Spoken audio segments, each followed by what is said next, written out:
Welcome to America's Pal. I'm your host, Darren White. This is the number one rated podcast being recorded in my man cave as we speak.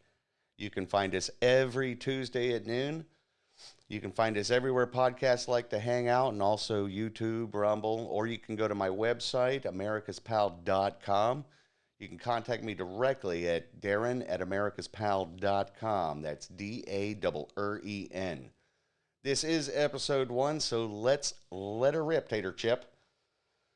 Today we're going to go through what our weekly news outbreak is. We'll recap some of the stuff we might have missed this week, and then we're going to go into hot button topics that we need to talk about. Obviously, there's an elephant in the room about the Supreme Court and its constitutional role. We're going to look into the dangers of hyperbole and how that is no way to run a government. But before we get into all that, we have to get into one of our commercial breaks. Unfortunately, we don't have any paying sponsors, so I've had to make some up myself. So stay tuned, listen through to the first commercial break, and then we're going to get right into our weekly news outbreak. This portion of the program is being brought to you by sharks with frickin' laser beams attached to their head. Wait, what is that? No sharks. Harvesting issues. Okay. Supply chain. Got it. Okay. What do we have? Come on, people, work with me. What do we have here? We have sea bass. Are they ill-tempered? Okay, we'll just run with it. Okay, here we go. This portion of the program is being brought to you by ill-tempered sea bass with frickin' laser beams attached to their heads.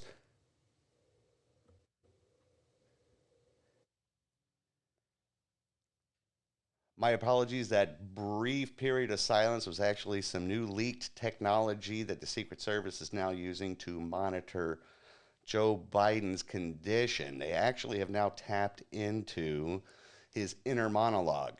They monitor this so that anytime he might shut down, they know to step in and get him off of the stage. That last minute of silence was actually what was going through his mind at this very moment. Anyway, let's get into the news outbreak. Let me explain. No, there's no time. Let me sum up. Here we go. Zelensky plays the Warren Zevon classic, Send Lawyers, Guns, and Money, while Putin keeps singing, Putin it on the Ritz! Elon Musk flexes some coin and liberates some speech. Maybe. Dr. Fauci was spotted at his local surf shop purchasing a new pair of flip-flops. Apparently his are all worn out. Moderna wants to stick themselves into your baby, and Joseph Mengele wholeheartedly applauds. Uncle Joe says that all Americans that don't fall into line are extremists. The Department of Homeland Security establishes the American Ministry of Truth, and Orwell did a nifty little spin move in his grave. The Fed says that the transitory inflation turned out not to be so transitory after all. Build back better is expensive. The Supreme Court may return the power to kill a baby back to the people, making it a democratically decided issue. In other news, it's completely unrelated. Baby formula rationing has begun at your local pharmacy, making it more difficult to keep a baby that survived the womb alive. Mr. Hanke testified at some useless celebrity trial, stating that he had never spent any time between their sheets. The New York Times recently discovered that Joe Biden voted to overturn Roe v. Wade back in 1982. In a letter he wrote in 1994, he stated that he voted to defund abortion 50 times. When questioned about said letter, his staff informed us that it was just a simple case of mistaken plagiarism. This just in from the fear porn industrial complex. The Biden administration is warning that the U.S. could see 100 million coronavirus cases this fall.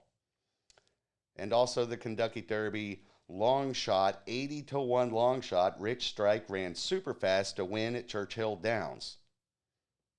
Must be the week for long shots. And that sums out our weekly news outbreak. Stay tuned for yet another completely made up sponsored break that hasn't cut us any checks yet because, well, I made them myself.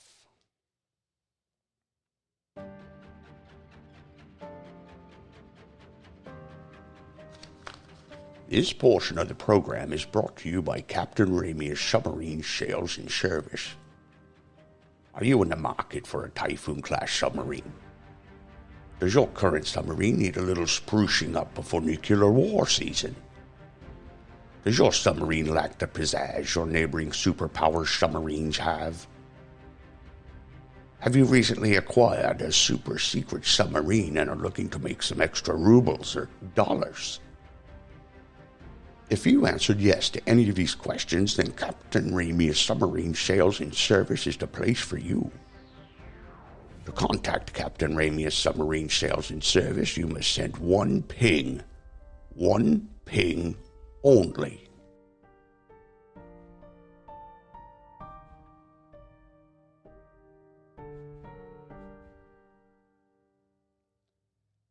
And one of these days, hopefully, we'll get a check from one of those submarine sales and service ideas that might come in handy here. Anyway, let's dig into the news of the week. Back to Russia and Ukraine. I'm sorry, I have a lot of difficulty just picking a side on this, especially after 2 years of all of the same players still being in the same group. We're still talking Russia. We're still talking Ukraine, China, North Korea. All of it's terrifying. We go back to, we impeached a president over a phone call he made to the Ukrainian president, warning him that things around him were corrupt. Of course, everybody got all up in arms saying that it was inappropriate, blah, blah, blah, blah, blah. But then the president did something nobody expected. He published a transcript of the phone call, and in the middle of this trial, Adam Schiff and his whistleblowers and all of their statements went right out the window. But what do? Impeached him anyway over Ukraine. At the same time, there were stories about his son's personal business dealings in the Ukraine. His seat on the board of Burisma, that didn't raise any eyebrows at the time, and it still doesn't today. At the same time, Russia was the heart of every conversation in the news for the entire Trump presidency. It was always Russian misinformation. Russia stole the election. Hillary Clinton to this day is still saying that Russia stole the election from her and she should have been the president. But you go back to even Obama. He's saying, oh, there's people saying that Russia's trying to influence our elections, but I took care of it. I called Vladimir and I told him, stop it. This whole Russia, Ukraine, it's terrible what's going on. Doesn't make it right. But at the same time, here we are talking about the same players. Nothing ever changes. Then we move on. Elon Musk flexes some coin, decides that he's going to buy Twitter. Twitter, famous for their misinformation campaign, labeled everything that the administration didn't agree with or anything that put the former administration in any kind of a good light. Well, they either killed it, banned it, or ran you off their platform. So much so that during the 2020 election, when the New York Post published a story about Hunter Biden had a laptop that he dropped off at a laptop repair shop. And on that laptop, the owner saw things that were extremely disturbing. So what does he do? He turns it over to the FBI. Somehow that laptop disappears, but not before there was enough information incriminating the Biden family, incriminating Hunter himself, his interactions with the sex industry, his financials. Talk about the big guy, 10% going to him, or 10% for the big guy. Twitter shut all that down. Now all of a sudden Elon Musk goes and says, you know what, let's unleash truth. Let's just unleash people's right to have their own opinions, come up to their own conclusions. Guess what happens? The left all of a sudden freaks out. That this is somehow an attack on our democracy, freedom of speech. Well, they're a little bit transparent, and I know it gets old just continuously harping on the hypocrisy of the left versus the right, but it is extremely telling that now they want to shut down somebody that says, hey, let's just let people talk. Let them figure it out. People are actually smart enough to figure stuff out on their own. So Elon Musk says, okay, fine. I'll sit on it a minute. Then all of a sudden he comes back and he's like, he's got his deal. It's all packaged, ready to go. The board approves it. Twitter is his, closes in a couple of months.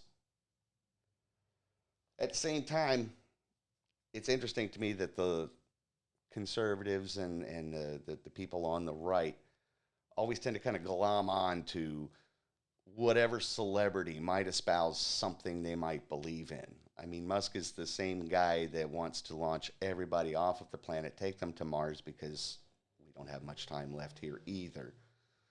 Kanye West comes to mind when the right goes, oh, hooray, hooray, my team, you know, we finally got somebody good on dodgeball.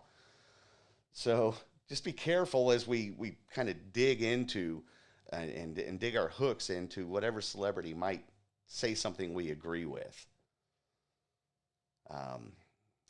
Moderna wanting to approve the jab for babies up to 5 years old. They send this to the FDA to get approved, and there's people that are actually going to do it.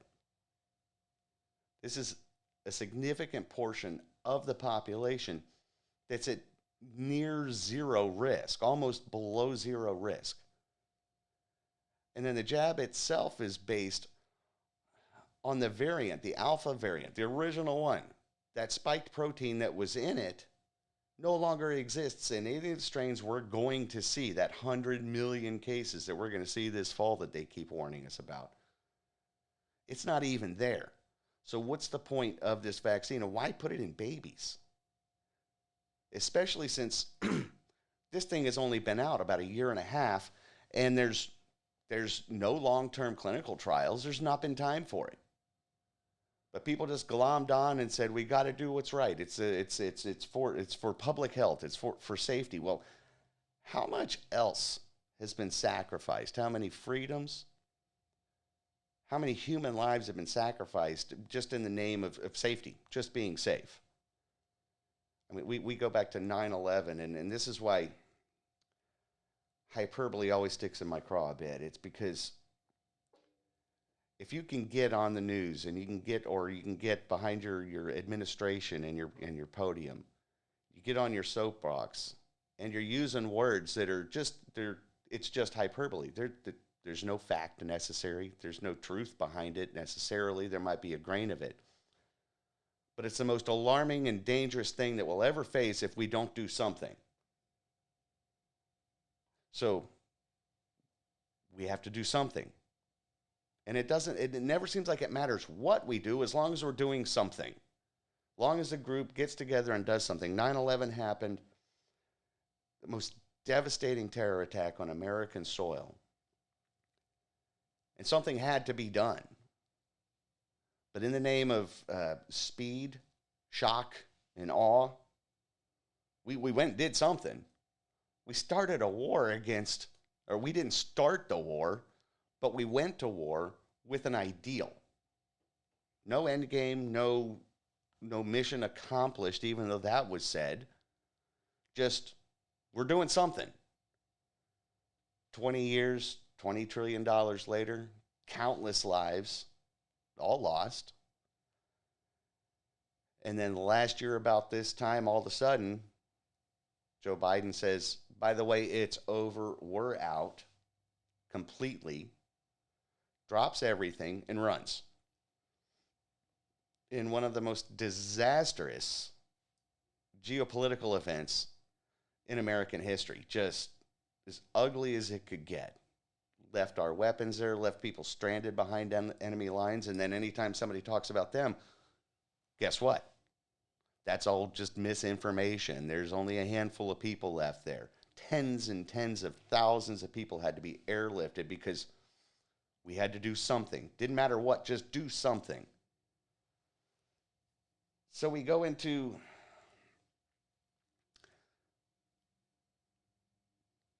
the end of 2019, 2020, and all of a sudden this virus comes out of nowhere. People are looking for answers, looking for, okay, well, how dangerous is it? What is it? Is this another, your annual, we go through another fear-based virus infection, Ebola situation? Is it something bigger? Is it a global pandemic? What is it? Nothing of any substance is coming out of China. No truth is coming out of anything. So what do the American people do?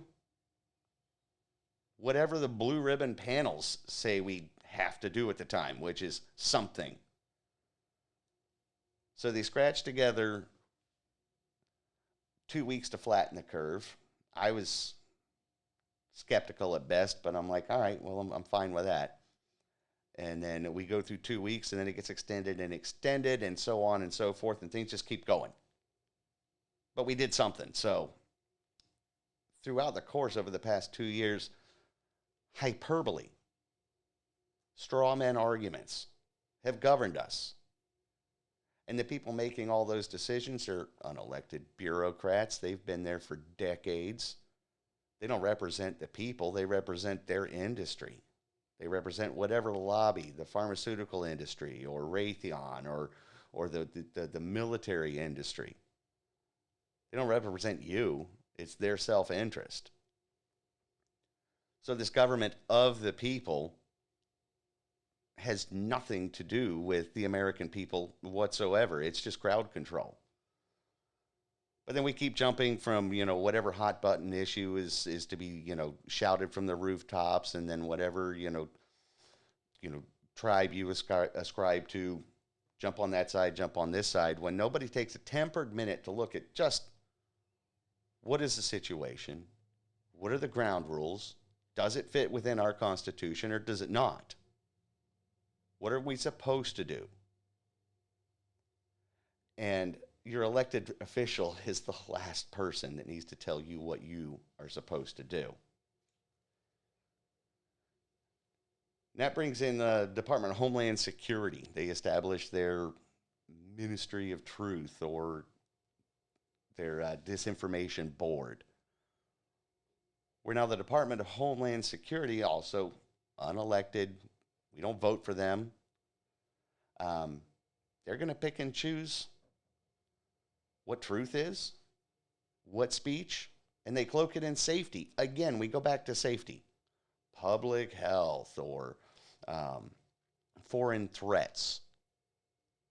Meanwhile, the same people that stated that the Hunter laptop was Russian disinformation, 50 of the top brass in the intelligence community came out and said, this is likely, obviously, Russian disinformation.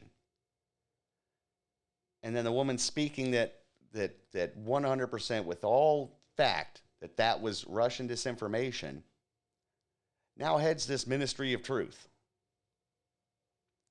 When asked about it, Homeland Security head Mayorkas, he just says, I don't know anything about her, but somehow she's the one that's going to lead this whole disinformation wing of the Department of Homeland Security. Then the Fed says that the inflation might be a little bit worse than they were initially thinking. Well, just a few months ago, they were calling inflation transitory and that it's a good thing. It's a sign that our economy is growing. Transitory inflation is a myth. It's a fable. It's a smart-sounding phrase so that the people that are going to vote for them this year might buy, and it might buy them a little bit more time. But then everything starts happening. The gasoline goes through the roof. Gasoline started going through the roof the day Joe Biden took office. It had ticked up a bit in the months leading up to that, but gee, what happened in the months leading up to that? Our energy independent friendly president did not win the election, and our energy sector is a commodities based. It's based on the futures. What do you think? Somebody that says that they are going to kill fossil fuels in the next 10 years, 12 years, 15 years. What do you think the industry is going to do? Well, they're going to kill supply. So, of course, the prices started going up. Then Joe goes in, he signs all of his executive orders, and guess what happens? They start going through the roof. Now here we are squabbling over, gas is just under $5 a gallon, or it's just over $4. The crude is trading at 106 instead of the 112 it was the day before. Everything that we have here in America and across the globe is based on our supply chain. And they're intentionally killing it. Meanwhile, the inflation is transitory. Well, now it's hitting home. Now you can't go to the grocery store and just get everything that you would normally get. You can't fill your shopping cart for what you did 2 years ago. Most people are having to make decisions about, okay, do we get this beef or this, do we go with the beef or we go with the chicken or whatever? What's left at the store? But that's all supposed to be transitory, and people bought that. Well, it's not going to change until something drastic happens. And unfortunately, now they're talking about rumors of recession, where they were saying, no, our economy's never going to go through that. We're safe from a recession. This is transitory. It's a little speed bump, and the economy's going to pick up. Supply chain issues are going to start resolving themselves. Okay, well, right when the supply chain starts resolving itself, guess what happens? China decides it's going to shut everything down again. They're back to welding doors shut. So everything that we get that comes from China, back on hold. So we're going to see the whole container ships all stacked up next year the same way they were last year. We're going to see people screaming about that they can't get anything that they've ordered, that they want. The basics. We're talking baby formula right now. Baby formula is in short supply. Oh, there was a recall. Well, I'm pretty sure the baby formula industry has been through recalls before. It's not anything new. This supply chain, the transitory inflation. And by the way, when the president says that he's cut deficits this year by $1 trillion, all that means is he said that, well, you know what, we're probably not going to spend the $4 trillion we spent last year. We're not going to print $4 trillion of made up money and further liquidate our economy. You know what, we're going to show some restraint. We're not going to spend that extra trillion on nothing. So what do you think is going to happen? He gets to walk around saying he's reducing the deficit. Really?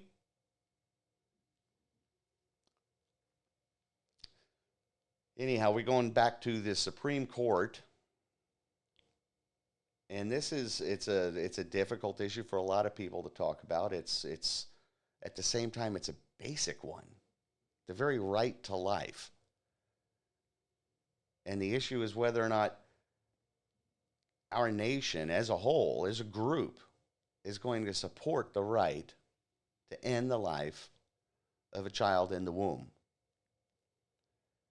And it keeps coming up. This Roe versus Wade has been for 50 years. It's been challenged on a lot of different levels, but it's always been challenged on precedent. Well, that's the precedent is that that's the law of the land at the time. And then all the subsequent laws following that are now beholden to that previous law, when in fact that is not the case. The Supreme Court deemed that Roe versus Wade was the law of the land, but at the same time, the premise itself, should abortion ever have been, made it to the Supreme Court? And that was one thing that I really liked when I started listening to Justice Antonin Scalia before he passed, because he was in my opinion, he was the most constitutionally minded justice on the court. It always fell back to what the American truth is, that we're a nation of laws. So our truth is enumerated in the Constitution of the United States. Anything outside that's not listed therein, in the 10th Amendment explains that anything that's not in that Constitution has to go back to the states, and we can't rule on it. The only way for the Supreme Court to make something law is to actually physically change the Constitution of the United States. That means make an amendment. That would require that all 50 states, a majority of all 50 states, say this is what we want to do. Well, that didn't happen with Roe versus Wade. They did some legal gymnastics. They worked around several different amendments to cobble together some way that they could say that that's law, and it's somehow falls within the purview of the United States Constitution. That didn't happen. Well, this particular case, the Supreme Court looked at it in a different way. They looked at it based on precedent, because should this be here to begin with? Then all of a sudden, there's a leak from the Supreme Court, which just doesn't happen. Is that as Justice Alito had drafted the opinion of what is potentially the majority of the court, all of a sudden it gets leaked to the press. By the way, this is an election year. Things aren't looking good for the president. So all of a sudden, the Supreme Court does something unprecedented and lets out this rough draft of the opinion of the majority of the court. Guess what happens? Everybody, hair on fire. Here comes the hyperbole. Here comes the straw man arguments. Here comes, the whole, now people are going to die because of this. Democracy is dead.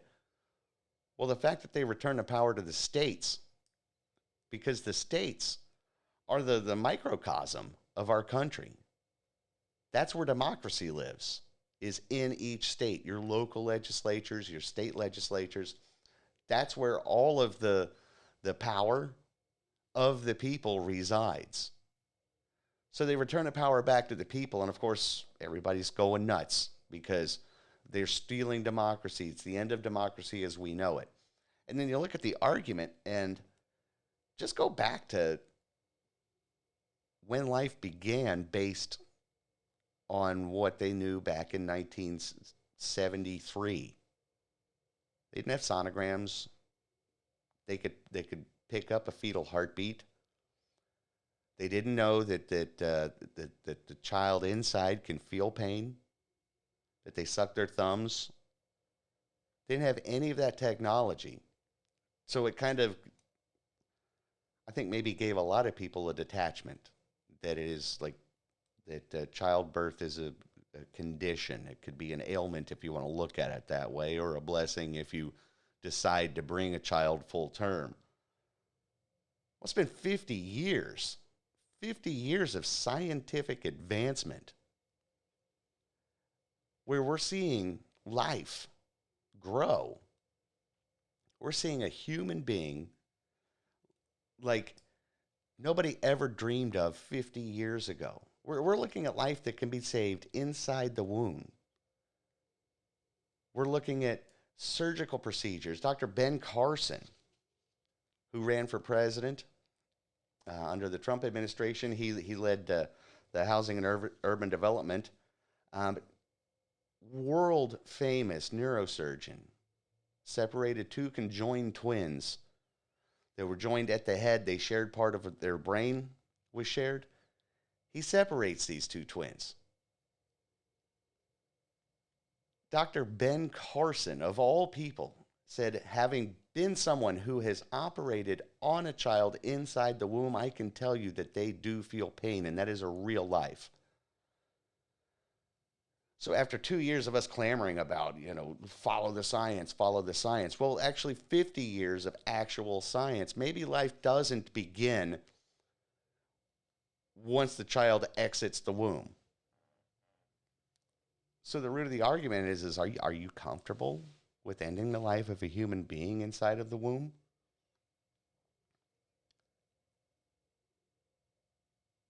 That's where our Supreme Court may or may not, and based on the pressure from the outside, you've got people protesting outside the home of Justice Kavanaugh, Amy Coney Barrett. Will they cave to the pressure that's around them, the political pressure of a part of our government that wasn't ever to be political? Time will tell, but at the same time, here we are deciding whether or not killing an infant inside the womb is a federal issue or is it a state issue. Well, in my opinion, if the people of California, if the majority of them want to kill a child, there's actual legislation saying that you can end the life of a child even after birth. And if that's the state of California, if that's the will of those people, then so be it. Let California decide that. But if you want to go to my home state here in Florida, the free state of Florida, and we have a 15-week abortion law that means after 15 weeks it's off limits, then that's the people of Florida. All of our counties, we elected these people. The legislature, the state legislature, they make those laws, and so be it. That's the state of Florida.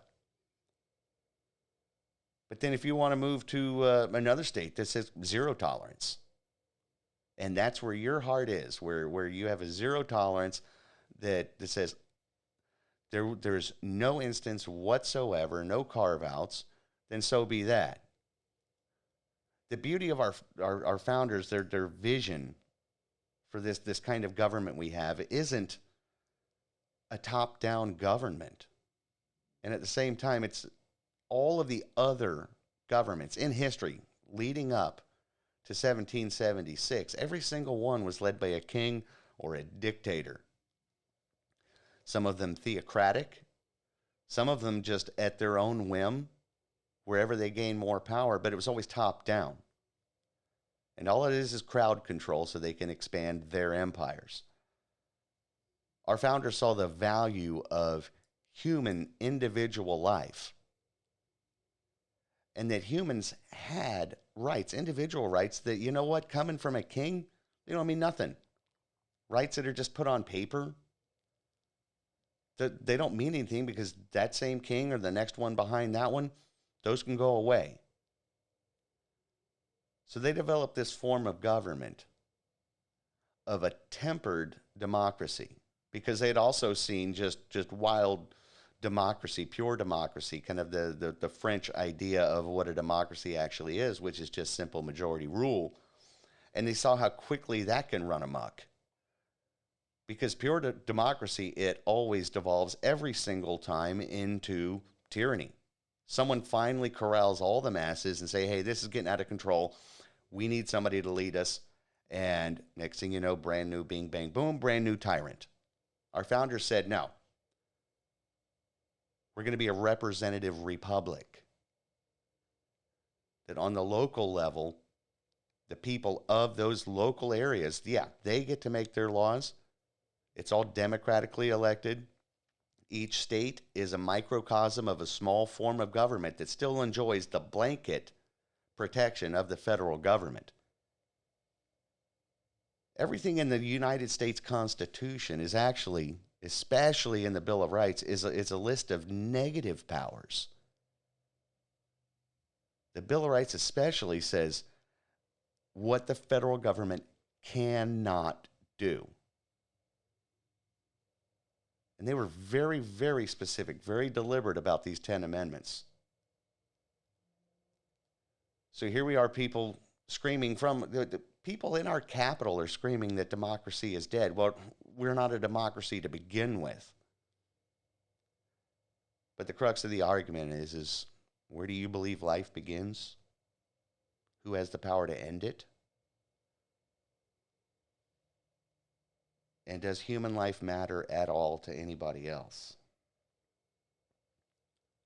If you want the federal government to make all of your decisions for you, then I'm sorry, you're in the wrong country. And by the way, all of the other modernized countries in Europe have far stricter abortion laws than we have here in the United States. And there would never be the former governor of Virginia's kind of discussion about what to do with a baby after it's born. And the mother's going to have a conversation with the doctor and decide then whether or not the baby should live or die. Those kind of conversations don't happen.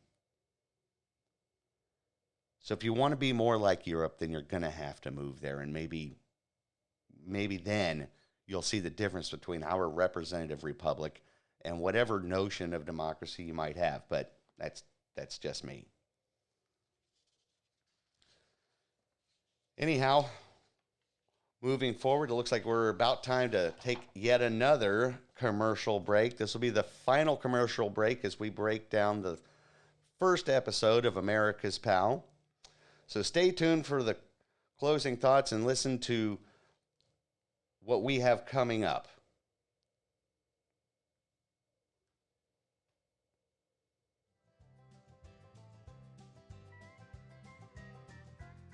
This portion of the program is brought to you by Florida Man Adventureland. If you're a Central Florida native and you're tired of all the theme parks built for the out-of-towners, then Florida Man Adventureland is the place for you. It's a theme park built for the Florida man, by the Florida man. If you think swimming with the dolphins is for chumps, and you can swim with the alligators at the Florida Man Lagoon, fully stocked with gators big enough to take more than $1 worth of hamburger off of you. If you dabble in off-label chemistry, then be sure to experience our immersive Stump the Dentist experiment. If firearms suit your fancy, then check out the Florida Man Shooting Emporium. You can take a shot at a wild pig or of a rival gang from our authentic 1996 Chevrolet Impala. Forget all those butterfly encounters. We got a mosquito encounter that will knock your socks off. When you get a path for thirst and a path for hunger, then don't miss out on our bath salt buffet. It will expand your mind. The mouse might have a Chewbacca, but we got our very own skunk ape experience. Try to find him just after our lunch at the bath salt buffet. Don't waste time with a mouse, the whale, or a Hulk. Jumpstart your pickup and get down with us at the Florida Man Adventureland, located just east of East Orlando.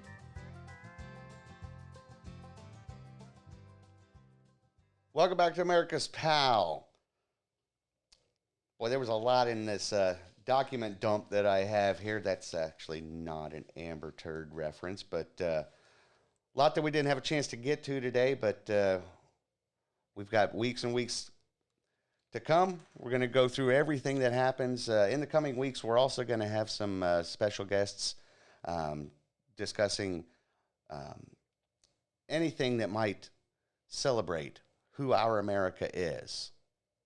I've got somebody in mind, especially to talk to about our American veterans, our World War II and Vietnam veterans, and a charity that is really close to my heart.